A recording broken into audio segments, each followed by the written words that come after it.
Viewers and subscribers, welcome to the Coach's Desk, and we have in studio with us Coach Elite Lennox Graham, Coach of World Championship gold medalist and bronze medalist Daniel Williams.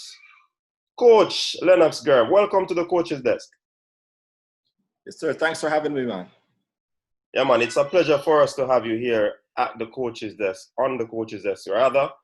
And we're just going to jump into it. For persons who don't know who Lennox Graham is, could you just give us a synopsis of who you are? Well, Lennox Graham is a Jamaican. Went to high school at Kingston College. One of the few people who spent 8 years there.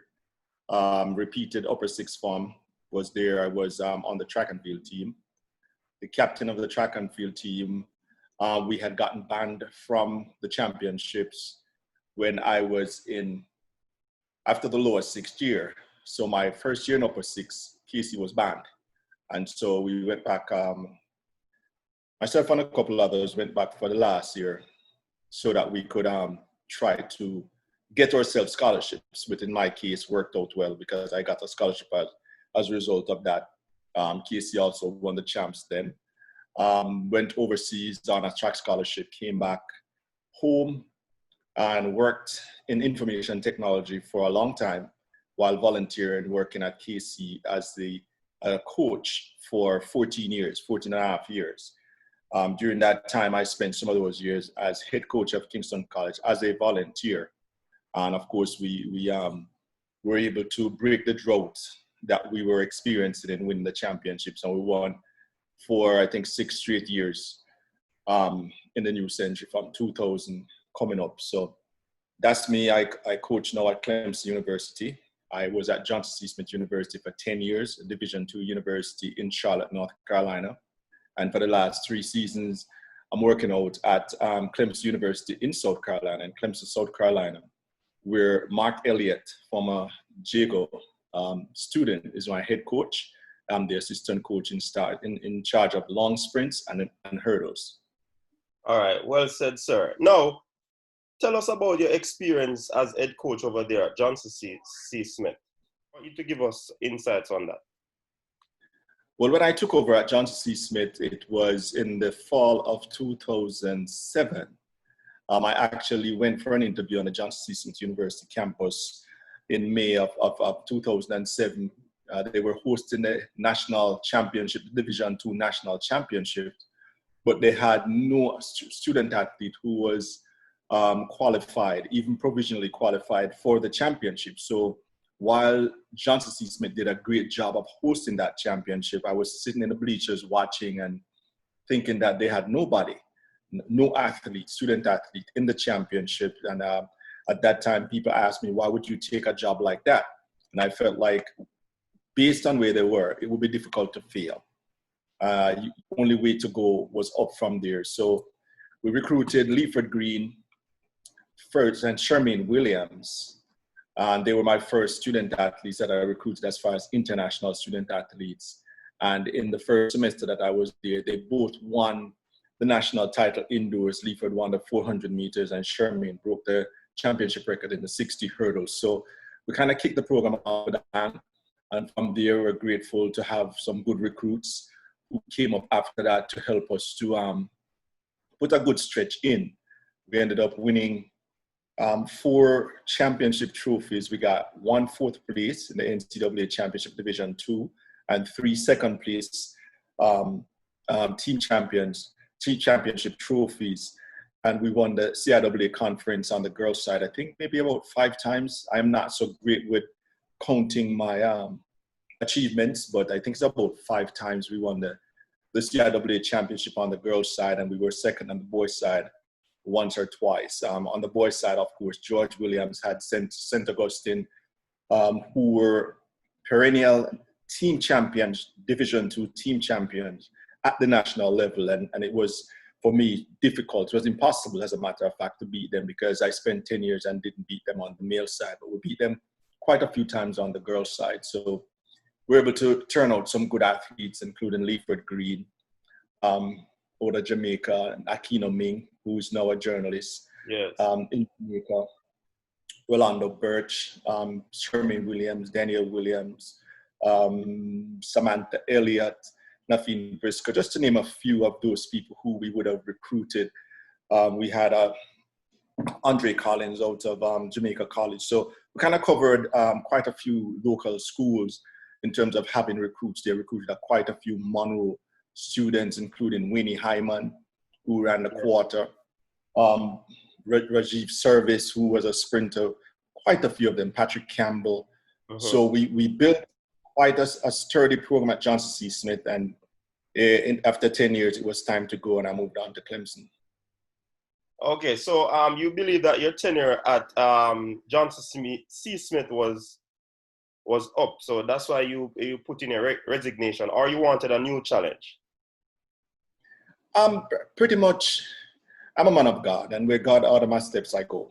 And so maybe after about 4-5 years at Johnson C. Smith, people kept asking, when are you going to go to Division I, which I did not see as anything of urgency. I thought I had a job to do there, and I was doing it, and God would tell me when to move on. We won some races at Penn Relays. I think we won the College of America 4x4 on the women's side a couple of times. We won the individual 400 hurdles a couple of times.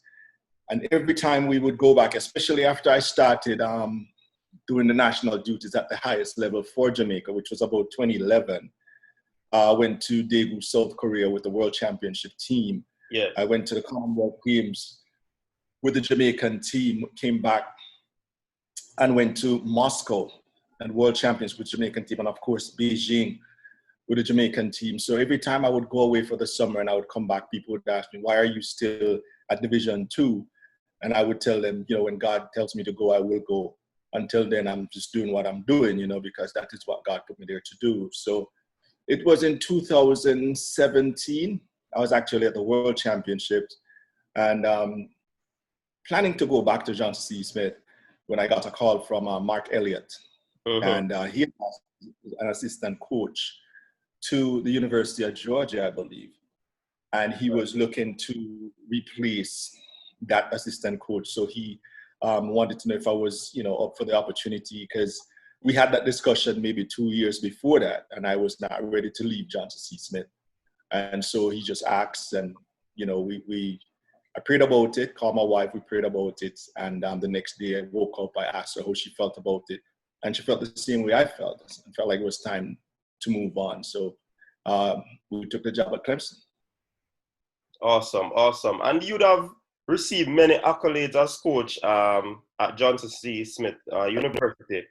You were named the U-Staff CCCA Division II Women's Outdoor Track and Field National Coach of the Year for 2012-2013 season. And you have many other accolades. I don't want to list them out right now. But are those motivating factors in your coaching journey? The accolades? Actually, no, they're not. I coach because it is my passion. When I started coaching at Kingston College, it was mainly to help my young brothers, my young sons, to see that there's an opportunity outside of athletics, but you could use athletics to get that opportunity to get yourself a tertiary education.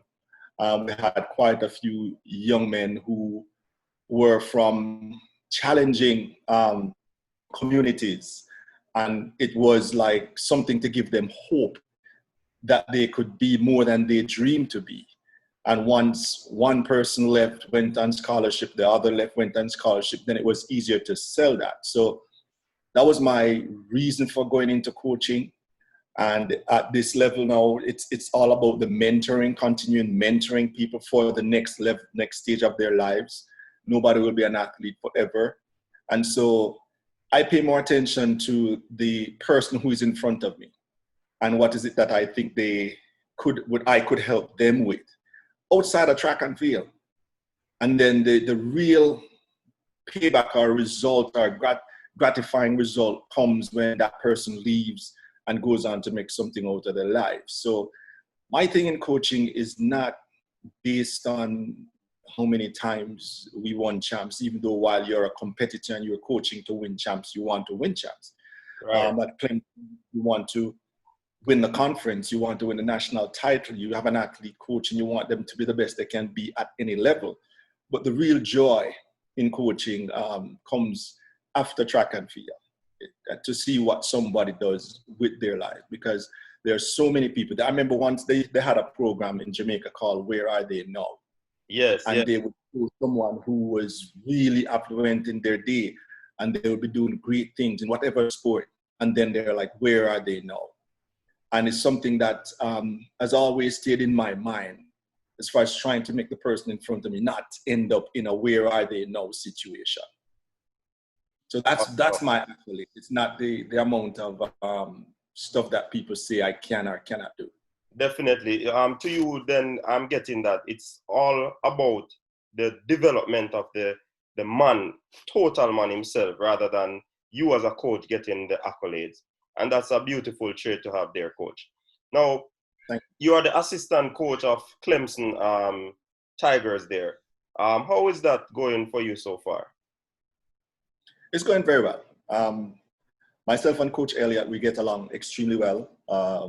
You know, sometimes you feel like someone from your own country and you're going to work with them. Okay, you have a lot in common, but sometimes it don't work out that you have a lot in common. But we are friends. Before I even started working there, even as a coach at Kingston College, I remember he recruited Nikisha Wilson, who was then from Alpha, who I was coaching, and he was coaching at LSU. So we kind of had that kind of a relationship from then. Right. But as close as no, but I knew him. I used to watch him run. We called him Yifter. He was a long distance runner. And I used to watch him run in high school. I wasn't his friend in high school, but then through the recruiting process, you know, we became friends. And then at Clemson now, we have a similar outlook on track and field and life, mentoring people, trying to get them ready for the next stage of life, whether if they go to a professional situation, then as a pro, you try to get them to the best they can be. But while they are a pro, then you try to get them ready for even the next step. So Clemson is going well.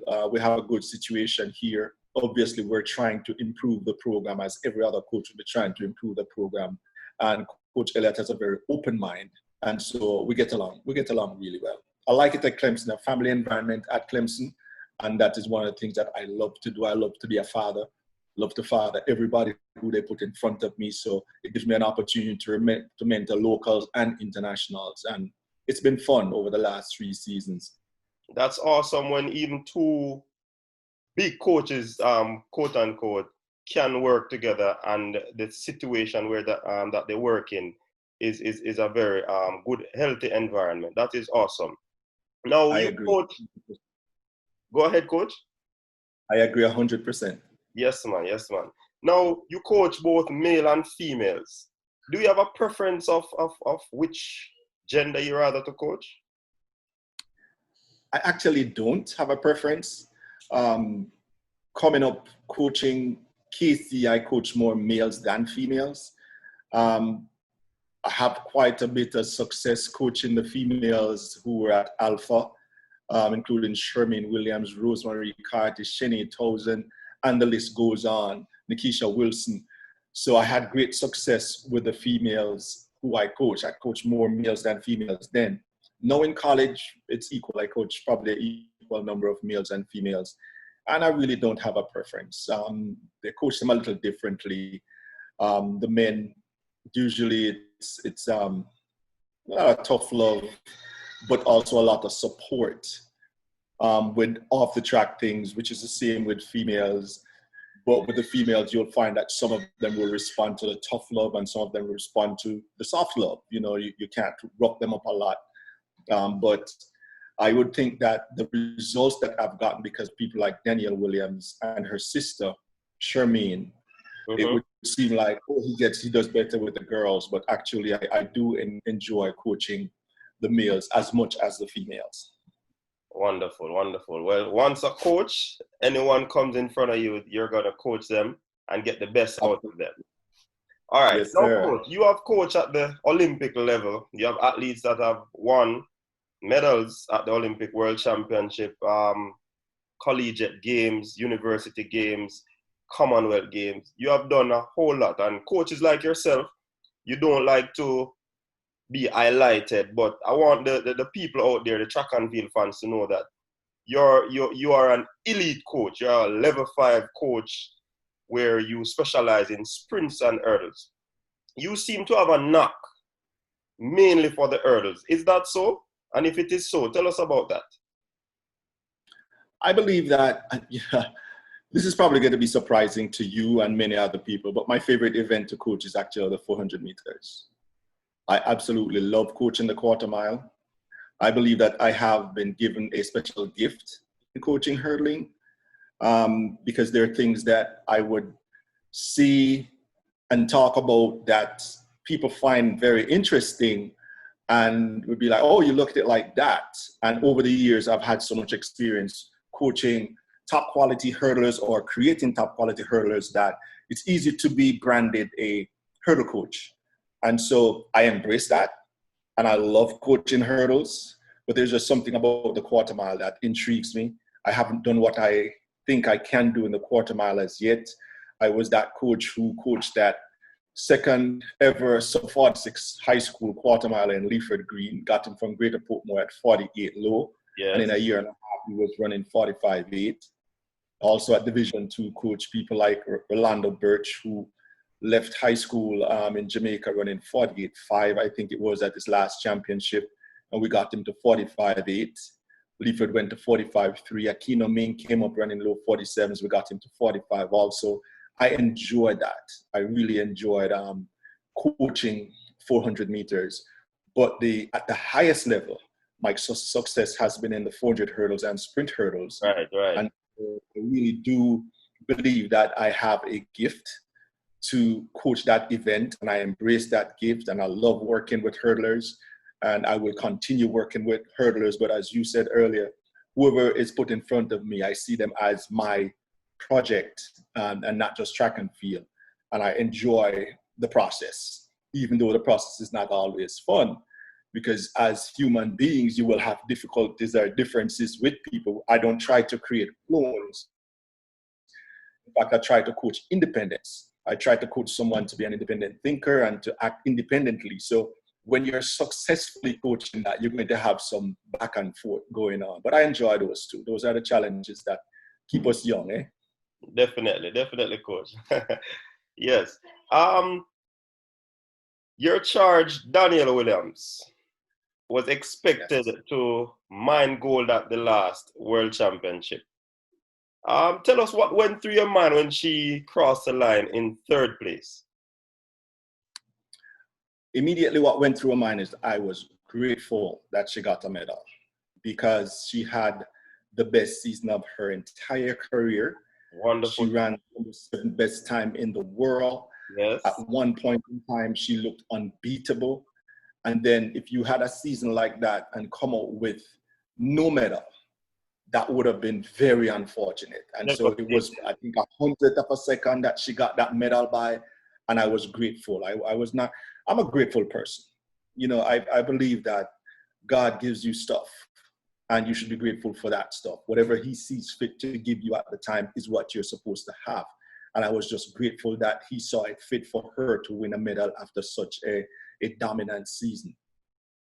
So I wasn't disappointed. Of course, Everybody goes to the championship and want to win. If you have a chance to win, you want to win. And if they put you as a preseason favorite, people will say, oh, you let us down, you didn't win.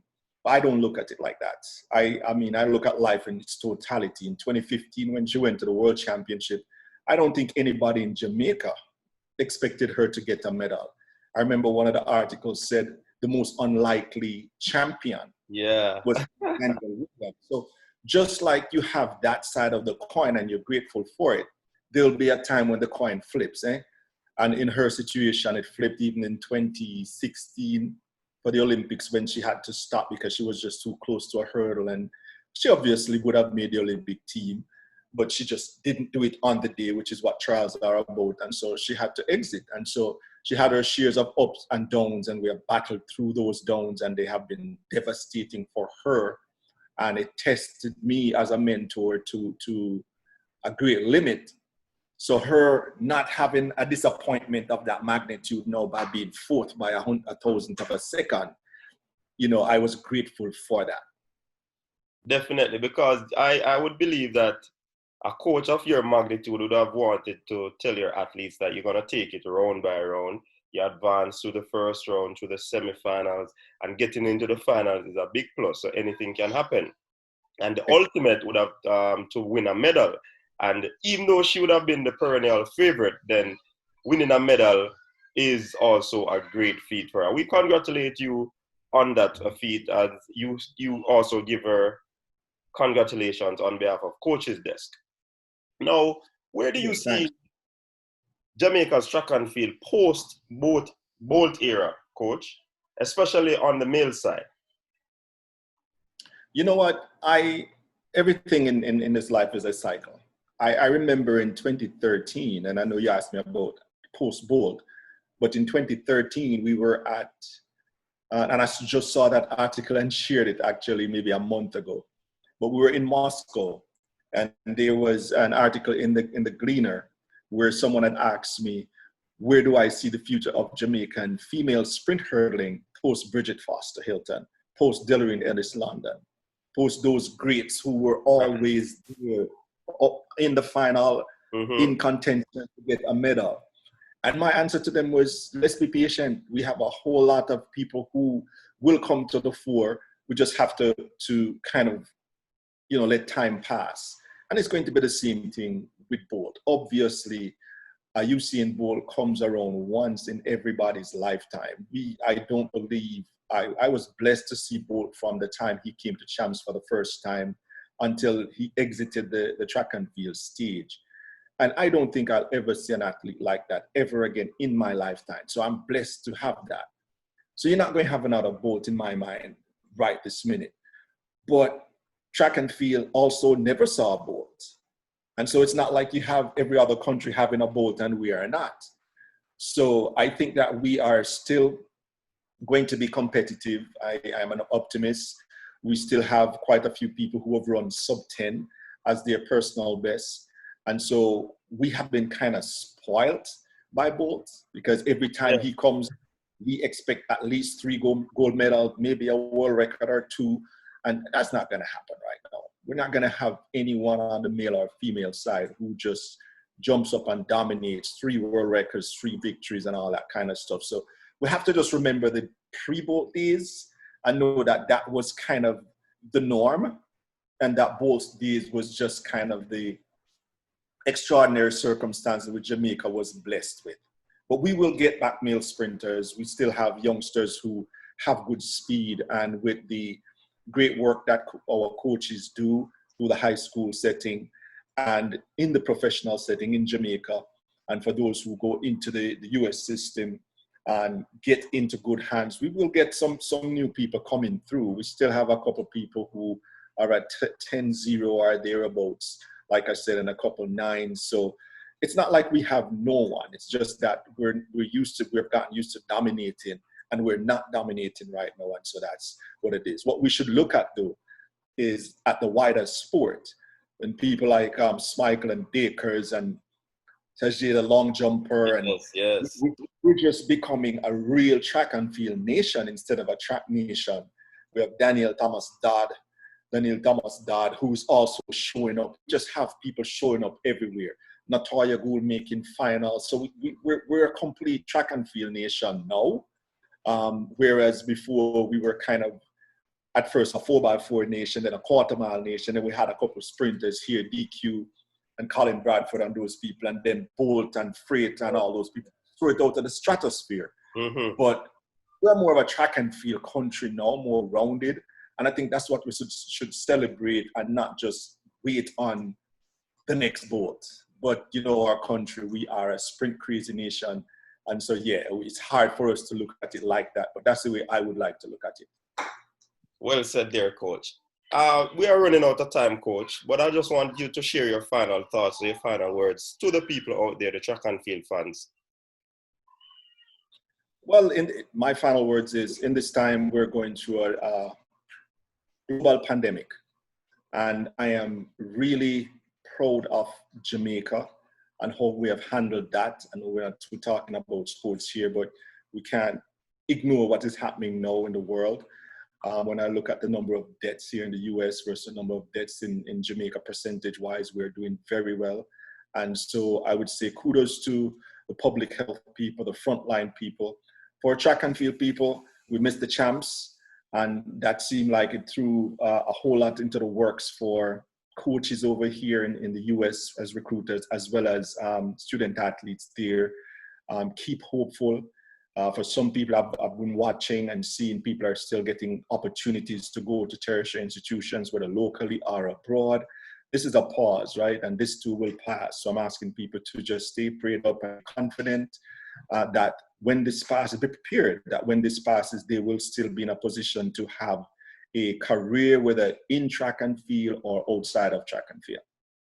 Well said, Coach. And thank you very much for giving us the time of the day here on the Coach's Desk. It's indeed a privilege for us to have you here. And we wish you all the best in the coming season, because next year is an Olympic year.